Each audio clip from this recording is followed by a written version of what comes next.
The stars looked cold and distant through the bridge windows of the USS Defiance. Captain Jake Morrison stood with his hands behind his back, watching the empty space ahead. His ship had been traveling for 3 months to reach this far corner of the galaxy. The crew was tired, but they had a job to do. "Captain, we're picking up something on long-range sensors," said Lieutenant Amy Rodriguez from her station. She was the ship's weapons officer, a young woman from Texas who could hit a target from impossible distances. "Looks like a lot of ships out there." Morrison walked over to look at her screen. The display showed dozens of red dots moving in formation. Each dot was a warship, and they were all heading toward human space. "How many?" he asked. 53 ships, sir. Maybe more." Amy's fingers moved across her controls, trying to get a clearer picture. "They're big ones, too. Some of them are twice our size." The captain nodded slowly. Earth had warned him this might happen. For months, reports had been coming in about an alien empire called the Hegemony. They ruled most of this part of the galaxy with an iron fist. Any species that refused to join them was destroyed. Now they were moving toward human colonies. "Commander Parker set us to battle stations," Morrison said to his second-in-command. Lisa Parker was a veteran officer who had served in 3 different wars. She knew how to keep the crew calm under pressure. "All hands, battle stations," Parker announced over the ship's communication system. "This is not a drill. Repeat, this is not a drill." Red lights began flashing throughout the ship. In the engine room, Chief Engineer Ben Clark was already working on the fusion reactors. He was a big man from Ohio who could fix anything that broke. Right now, he was making sure their secret weapon would work when they needed it. "Ben, how are we looking down there?" Morrison asked through the comm system. "The new drive system is ready, Captain," Clark replied. His voice was steady despite the danger they were about to face. "We've got enough power to light up half the solar system if we need to." The Defiance was not like other human ships. It had been built in secret using technology that Earth's best scientists had developed. The fusion drive could do more than just move the ship. It could channel the power of a star into weapons and shields. "Sir, we're getting a message from the alien fleet," said Communications Officer Helen Davis. She was a quiet woman who spoke 7 different languages. "It's not in any language I know, but the computer is trying to translate it." "Put it on screen," Morrison ordered. The main display flickered and showed the face of something that looked like a giant lizard. Its yellow eyes stared at them with cold hatred. When it spoke, the computer's voice translated the words, "Unknown vessel, you are trespassing in hegemony space. Surrender immediately or be destroyed. You have 1 minute to respond." Morrison looked at his crew.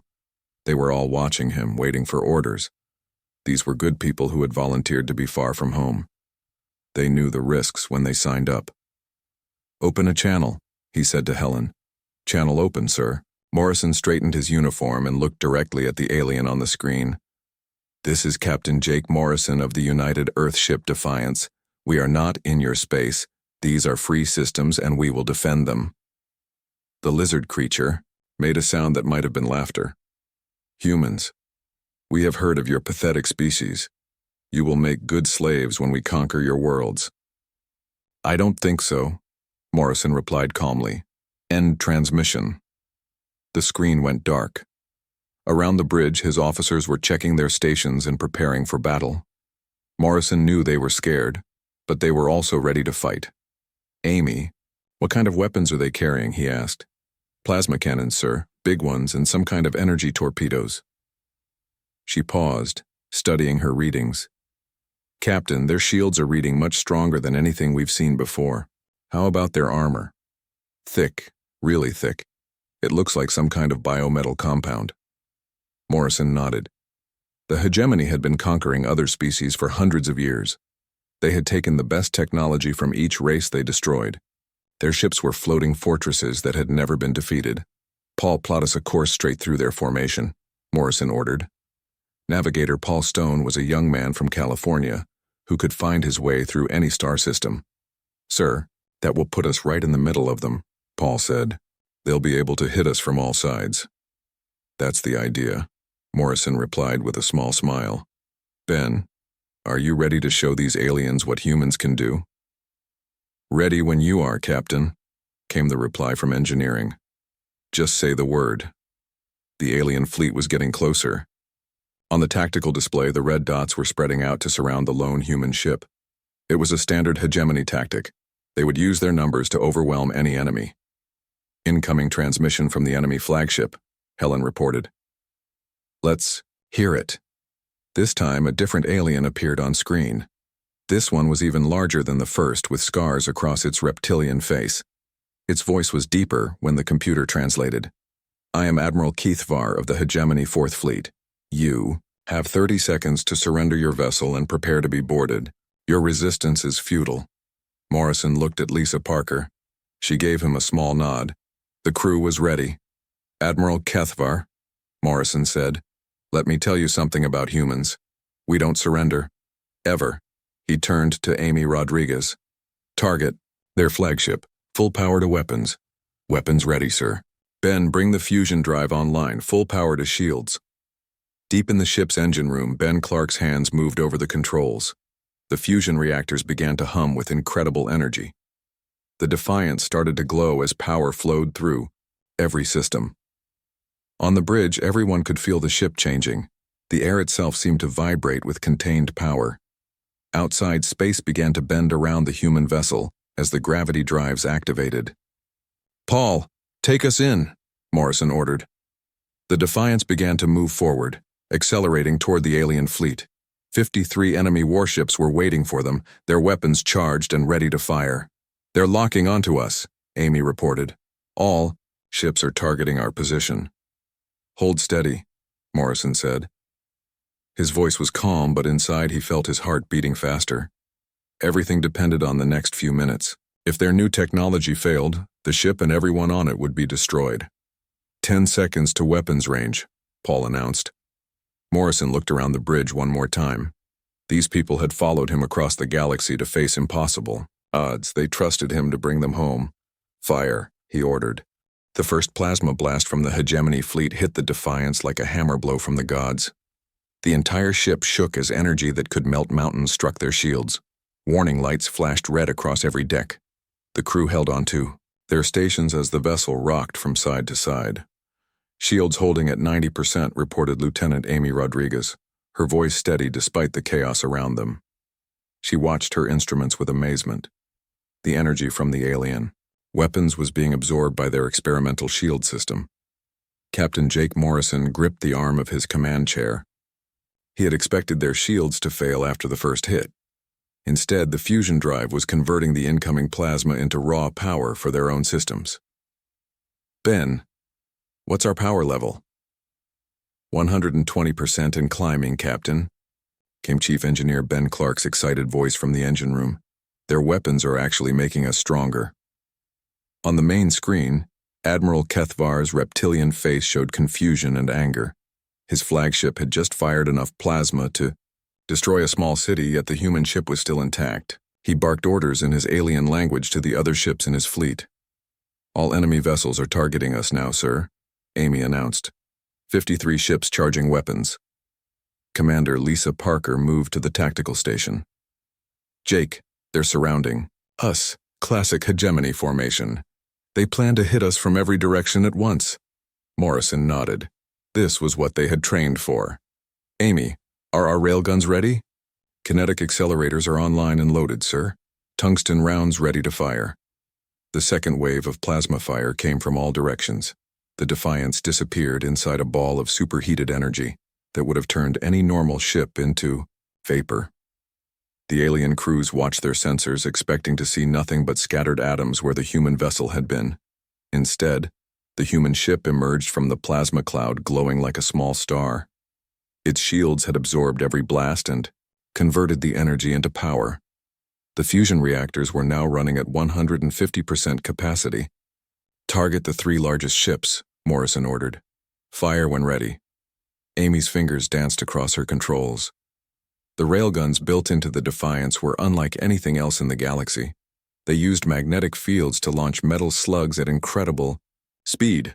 Each tungsten round weighed only a few pounds, but it moved at 20% the speed of light. Firing railguns, Amy announced. 3 streaks of light shot out from the human ship. The tungsten rounds crossed the distance between vessels in less than a second. The first projectile hit a hegemony cruiser right in the center. The alien ship's advanced armor, which had protected it through dozens of battles, might as well have been paper. The tungsten round punched completely through the cruiser from front to back. Secondary explosions rippled along the alien vessel as its weapon systems overloaded. Within seconds, the ship broke apart in a brilliant flash of light. The second round struck another cruiser in the engine section. The alien ship spun out of control as its power systems failed. It crashed into a nearby destroyer, and both vessels exploded in a shower of metal and plasma. The third tungsten slug smashed into the side of Admiral Kethvar's flagship. The massive dreadnought shuddered as the projectile tore through 15 decks before exiting the other side. Atmosphere rushed out through the holes, and emergency lights flickered across the alien bridge. Impossible, Kethvar hissed, staring at his damage reports. No weapon in the galaxy could penetrate hegemony armor like that. His ships had biometal hulls that could repair themselves and adapt to different types of attacks. Yet this primitive human vessel had just destroyed 3 of his best cruisers with a single shot each. All ships concentrate fire on the human vessel, he ordered. Use everything we have. The remaining 50 ships of the hegemony fleet opened fire at once. Plasma beams, energy torpedoes, and particle cannons all struck the Defiance simultaneously. The human ship vanished again inside a storm of destructive energy. Hull temperature rising, Ben Clark reported from engineering. But the shields are holding. Power levels now at 200%. Paul, take us into the middle of their formation, Morrison ordered. Navigator Paul Stone looked at him with surprise, but he followed orders. The Defiance began moving forward, through the wall of enemy fire. Sir, are you sure about this? Paul asked. We'll be surrounded by hostile ships. That's exactly where I want us, Morrison replied. He turned to Amy. Prepare for rapid fire sequence. Target as many ships as possible. The human ship accelerated toward the center of the alien fleet. Its gravity drive bent space around the vessel, allowing it to move faster than should have been possible. The hegemony ships tried to track the Defiance with their weapons, but it was moving too quickly and changing direction too often. They can't lock onto us, Amy reported with a grin. Their targeting systems can't keep up with our speed. The Defiance reached the center of the enemy formation and began spinning like a deadly top. Its railguns fired in all directions, sending tungsten rounds into ship after ship. Each projectile found its target with perfect accuracy. A hegemony destroyer exploded as a tungsten slug hit its ammunition storage. A heavy cruiser broke in half when a round struck its main support beam. Another destroyer simply vanished in, a flash of light as its reactor overloaded. Reload and fire again, Morrison ordered. Don't give them time to think. Amy's hands moved across her controls without pause. The railguns fired again and again, each shot destroying another alien vessel. The tungsten rounds moved so fast that the enemy crews had no time to react or take defensive action. Admiral Kethvar watched in horror as his fleet was torn apart around him. Ships that had conquered entire star systems were being destroyed, like toys. His own flagship shook as another tungsten round passed close by, missing them by only a few hundred meters. Retreat, he finally ordered. All ships withdraw immediately. But it was too late for most of his fleet. The Defiance continued its deadly dance through space, its weapons speaking death with every shot. Explosions lit up the darkness as ship after ship fell to the human railguns. Commander Parker watched the tactical display with amazement. Jake, we've destroyed over 30 ships in less than 10 minutes. And we're just getting started, Morrison replied. He could see the surviving alien vessels trying to escape. Some were already jumping to hyperspace, fleeing the battle in panic. Should we pursue them? Amy asked, her finger still on the weapons controls. Morrison considered it for a moment, then shook his head. Let them go. They need to spread the key word about what happened here. Dr. Susan Wright's voice came over the comm system from the medical bay. Captain, we have 3 crew members with minor injuries from the shaking, but everyone is in good condition. Good work, Doctor. Morrison looked around the bridge at his crew. They had just fought against impossible odds and won. 53 enemy warships had attacked them, and only a handful had escaped. The Defiance floated in space surrounded by the wreckage of the hegemony fleet. Pieces of alien ships drifted past the windows like metal snow. In the distance, the few surviving enemy vessels were disappearing into hyperspace, carrying news of their defeat back to their masters. "Ben, how are our systems holding up?" Morrison asked. "All green, Captain. The fusion drive performed perfectly. We barely used 10% of our ammunition." Morrison smiled. The galaxy was about to learn that humanity was not as helpless as everyone thought.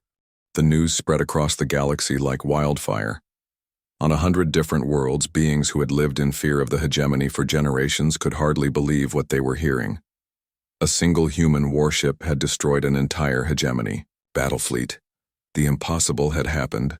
On the mining world of Kalos Prime, the blue-skinned Kalari workers stopped their machines and gathered around communication screens. For 50 years they had been slaves to the hegemony, forced to dig precious metals from their own planet. Now they whispered to each other in their native language, speaking words they had not dared to say in decades. Hope. The humans did what? Asked Vextar, an old Kalari who remembered the time before the hegemony came. His forearms shook as he listened to the report again. "They destroyed Admiral Kethavar's entire fleet," replied his younger companion. 50 ships, gone, just like that. Similar scenes played out across dozens of worlds. The insect-like Zephyrians on their desert planet stopped their work in the crystal mines. The plant-based Florans in the jungle worlds ceased their forced harvesting of rare fruits. Every oppressed species in the galaxy heard the same incredible story. On the hegemony capital world of Drakmor, emergency alarms wailed through the massive government complex. The ruling council had been called into session at once. High Overlord Zethron, a massive reptilian creature with scales like black armor, sat on his throne reviewing the battle reports. "How is this possible?" he roared at his military advisors. "Admiral Kethavar commanded our best fleet. His ships had bioarmor that could adapt to any weapon. Their plasma cannons could melt through anything." General Mordak, head of the hegemony war machine, studied the data with his cold yellow eyes. "My lord, the human weapons are unlike anything we have seen. They fire solid projectiles at incredible speed. Our armor cannot stop them. And their shields, they seem to absorb our plasma fire and convert it to power. The more we shoot at them, the stronger they become." Zethron slammed his clawed fist on the arm of his throne. Stone cracked under the impact. "Find out everything about these humans. I want to know where they come from, how many ships they have, and what their weaknesses are." Meanwhile, on the USS Defiance, Captain Jake Morrison was dealing with a flood of communications from across the galaxy. Every few minutes, another message came in from oppressed worlds begging for help. "Captain, we're getting another transmission," said Communications Officer Helen Davis. "This one is from the Altair system. The local government says they want to declare independence from the hegemony." Morrison rubbed his forehead. They had expected their victory to have consequences, but not this quickly. "How many requests for help have we received now?" 47 in the last 6 hours, sir," Helen replied, "and more keep coming in." Commander Lisa Parker walked over to the captain's chair. "Jake, we started something big here. Word is spreading fast." "Maybe too fast," Morrison said quietly. He looked at the star map showing their position. They were still days away from the nearest human colony. "We're just one ship. We can't fight the entire hegemony by ourselves." In the medical bay, Dr. Karen Bell was treating the few crew members who had been injured during the battle. Most of the damage was minor, bruises and cuts from being thrown around when the ship shook. But she was also dealing with something else entirely. "Captain, you might want to come down here," she called over the comm system. "We have a situation." Morrison made his way to the medical bay and found Dr. Bell standing over a table with several data pads scattered across it. "What's the problem?" "Karen, I've been analyzing the sensor data from the battle," she said. "The radiation levels from those hegemony plasma weapons should have been lethal to humans, but our shields didn't just stop the energy. They filtered out all the harmful radiation. That's good news, isn't it?" "It's amazing news, Jake. It means we can fight in environments that would kill other species. The hegemony uses radiation weapons because most races can't handle the exposure. But we can. Morrison thought about this new information. It was another advantage they hadn't expected to have. Make sure Ben Clark gets this data. We might need it if more hegemony ships show up. Speaking of the chief engineer, Ben Clark was busy in the engine room with his team. They were studying the fusion drive system and making improvements based on what they had learned during the battle. The power conversion rate was better than we hoped, he told his assistant, Petty Officer Ray Johnson. We absorbed energy from 53 ships firing at once and our systems didn't even strain. How much more power could we handle? Ray asked. Ben looked at his calculations and whistled softly. At least 10 times what we faced today, maybe more. This fusion drive is incredible. On the bridge, Lieutenant Amy Rodriguez was analyzing the battle data from her weapon systems. The railguns had performed perfectly, destroying enemy ships with single shots. But she was curious about something else. Captain, I've been studying the wreckage from those hegemony ships, she said. Their armor was definitely advanced, but it had a fatal weakness. What kind of weakness? Morrison asked. It was designed to handle energy weapons, plasma, lasers, particle beams. But it couldn't handle kinetic impact. Our tungsten rounds hit them so hard and fast that the biometal couldn't adapt in time. Morrison nodded. The hegemony had spent centuries fighting other species that used energy weapons. They had never faced anything like human railguns before. Sir, incoming priority transmission, Helen announced. It's from Earth Command. The main screen flickered and showed Admiral Patricia Hayes, head of Earth's Deep Space Fleet. She was an older woman with gray hair and sharp eyes that had seen many battles. Captain Morrison, congratulations on your victory, she said. We've been monitoring your engagement through long-range sensors. The entire Earth fleet is talking about what you accomplished. Thank you, Admiral. We were just doing our job. Admiral Hayes smiled. Your job just changed the balance of power in this part of the galaxy, Captain. We're sending reinforcements to your position. 3 more ships are already on their way. Morrison felt relief wash over him. What ships, ma'am? The USS Retribution under Captain Steve Walsh, the USS Vengeance with Captain Nicole Foster, and the heavy cruiser USS Justice commanded by Captain Ryan Cooper. All 3 ships have the same technology as the Defiance. The crew on the bridge exchanged excited looks. 4 human warships with fusion drives and railgun systems would be a force that could take on much larger enemy fleets. Your orders are to continue patrolling this sector, Admiral Hayes continued. Protect any worlds that declare independence from the hegemony. Show them that Earth stands with the oppressed against their oppressors. Understood, Admiral. When will the other ships arrive? 2 weeks, Captain. Until then, you're on your own. But something tells me you can handle whatever the hegemony throws at you. The transmission ended, and Morrison looked around at his crew.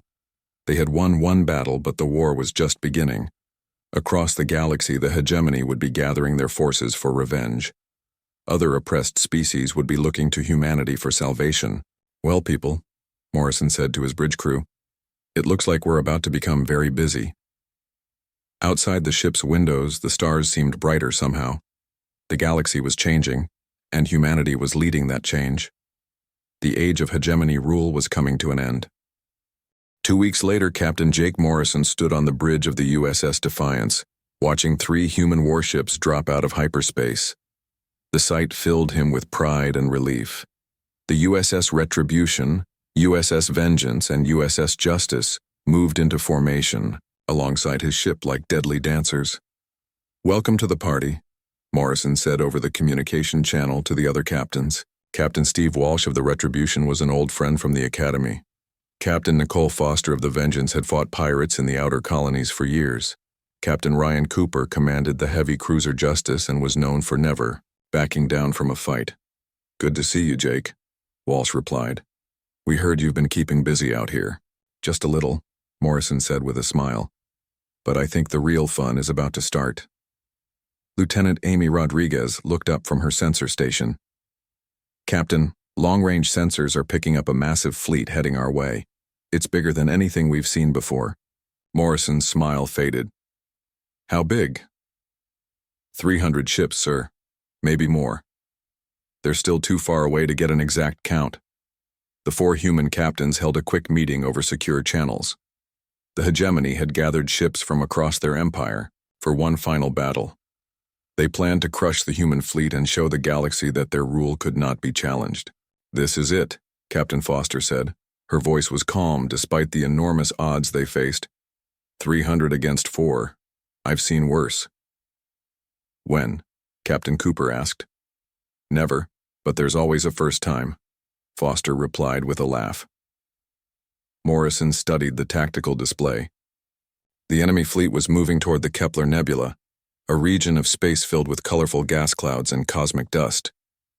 It would be the perfect place for a battle, with plenty of cover and room to maneuver. "They want to fight us in the nebula," he told the other captains.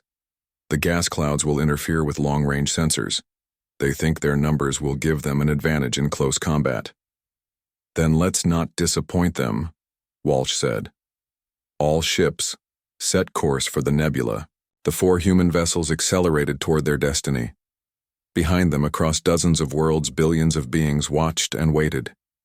The oppressed species of the galaxy had declared independence from the hegemony. Everything now depended on 4 human ships and their crews. In the hegemony fleet, High Overlord Zethran himself commanded from the bridge of the massive dreadnought Eternal Destroyer.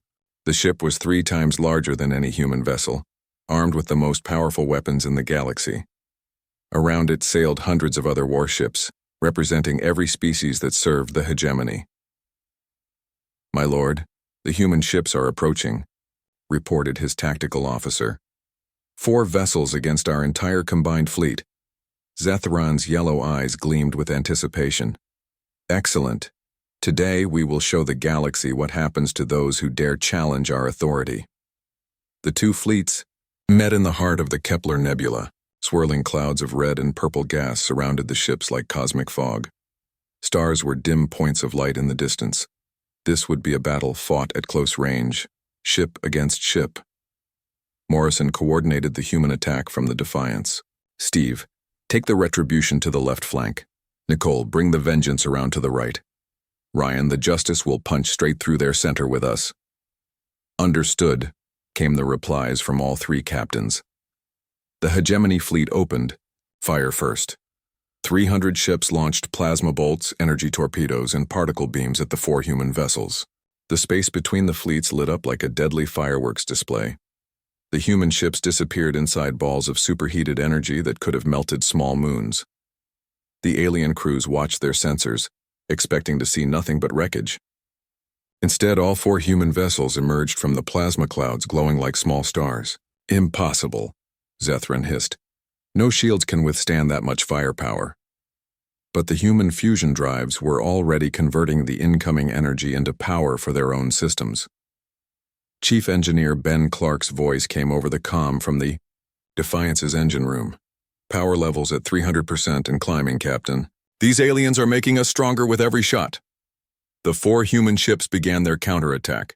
Amy Rodriguez coordinated the weapons fire from all 4 vessels, synchronizing their railgun salvos for maximum effect. Streams of tungsten. Projectiles shot out at 20% light speed, crossing the distance between fleets in seconds. The first volley struck 12 hegemony ships simultaneously. The tungsten rounds punched through their bioarmor like it was paper. Secondary explosions rippled through the alien vessels as their weapons systems overloaded. Within moments, a dozen enemy ships were reduced to expanding clouds of debris. "Keep firing," Morrison ordered. "Don't give them time to adapt." The human ships moved through the nebula like ghosts, their gravity drives bending space around them. The gas clouds provided perfect cover as they struck again and again. Each salvo destroyed more enemy vessels. Captain Walsh brought the Retribution around behind a cluster of hegemony cruisers. His railguns spoke death, sending tungsten rounds through 3 ships in a single line. The projectiles were moving so fast that they passed completely through the first 2 vessels before destroying the third. Captain Foster used the Vengeance to attack the enemy flanks, striking fast and then disappearing into the gas clouds before the aliens could return fire. Her ship was like a shark in bloody water, appearing suddenly to destroy its prey before vanishing again. Captain Cooper's heavy cruiser Justice lived up to its name, methodically destroying enemy ships with precise railgun fire. His tungsten rounds never missed their targets, each shot carefully aimed at critical systems. The hegemony fleet began to fall apart under the relentless human assault. Ships that had conquered entire star systems were being destroyed faster than their crews could react. Panic spread through the alien ranks as captains realized their weapons were useless against human shields. All ships, focus fire on the lead human vessel, Zethran ordered desperately. Destroy it at any cost. Over 100 hegemony ships turned their weapons on the Defiance. The combined firepower was enough to crack a planet's crust. Morrison's ship vanished inside a storm of destructive energy that lit up half the nebula. But when the energy cleared, the Defiance was still there, glowing brighter than ever. Its fusion drive had absorbed power from 100 different weapons and converted it all into raw energy for the ship's systems. "Thank you for the power boost," Morrison said over an open channel to the alien fleet. "Now let me return the favor." The Defiance fired all its railguns at once. 20 tungsten rounds shot out in different directions, each one finding a target. 20 hegemony ships exploded simultaneously, lighting up the nebula like a string of deadly jewels. The battle had been raging for 2 hours, and the hegemony fleet was being systematically destroyed. Of the 300 ships that had entered the nebula, fewer than 50 remained. The survivors were trying to escape, but the human ships were faster and more maneuverable. Zethran watched his empire crumble around him. His flagship shook as another tungsten round passed close by, missing them by mere meters. "Retreat," he finally ordered. "All remaining ships, withdraw immediately." But it was too late for most of his fleet. The 4 human ships continued their deadly work, hunting down the surviving enemy vessels one by one. Explosions continued to light up the nebula as ship after ship fell to the human railguns. When the battle finally ended, only a handful of hegemony ships had escaped. The nebula was filled with the wreckage of what had once been the most powerful fleet in the galaxy. The 4 human vessels floated victorious among the debris, their hulls glowing with absorbed energy. Morrison opened a channel to all 4 ships. "Excellent work, everyone. I think we just changed the course of galactic history." Across the galaxy, the news spread faster than light. The hegemony's combined fleet had been destroyed by 4 human warships. Species that had lived in slavery for generations began to rebel. The age of oppression was ending. On Earth, Admiral Hayes received the battle report with amazement. Humanity had not only survived first contact with a galactic empire, they had defeated it completely. The galaxy would never be the same.